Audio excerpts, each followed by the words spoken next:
Le 40e anniversaire de la chaîne Musique Plus, les fans qui vont avoir droit au fameux spectacle Génération Musique Plus 86-96. Animé par deux anciens VJ, Geneviève Borne et Paul Sarrazin, qui vont nous plonger dans l'univers Musique Plus. Donc, c'est vraiment, on a transporté le studio télévisé de Musique Plus en salle. Il va y avoir des anecdotes, il va y avoir des images d'archives, il va y avoir des vidéoclips.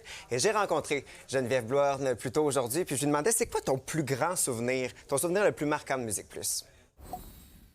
Je te dirais que c'est la chance d'avoir rencontré mes idoles d'adolescence. Parce que j'adorais, quand j'étais ado, des groupes comme Dépêche Mode, Tears for Fears, Simple Minds. J'ai fait une entrevue avec Ozzy que j'ai adorée. C'est sûr qu'on présente un extrait de mon entrevue avec Ozzy dans le spectacle parce qu'il était absolument charmant. Tu sais, c'était le roi des ténèbres, le prince des ténèbres, mais il était doux comme un agneau, il était super gentil, adorable. Elle en a rencontré de la vedette pendant son passage à Musique Plus. Madonna, qui a été une rencontre marquante, mais sa rencontre la plus mémorable, c'est celle-ci.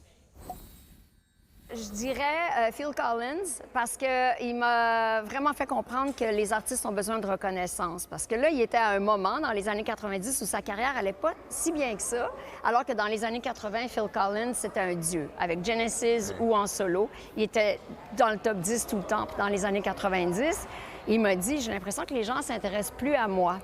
Et ça m'a marqué parce qu'on pourrait se dire, ben voyons, il est super riche, il y a des maisons partout dans le monde, qu'est-ce que ça fait? Mais non, chaque artiste a besoin de reconnaissance.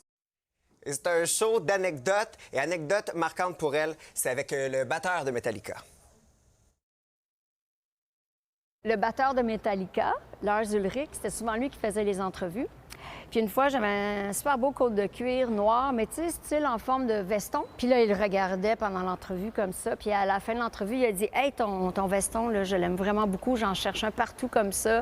Est-ce que je peux te l'acheter? » Je dis « Ben ouais. » Il me l'a acheté 500$ cash US. Ça valait tout ça? Oui. Puis après, je l'ai vu sur la page couverture d'un magazine qui s'appelait Entertainment Weekly avec ma veste de cuir.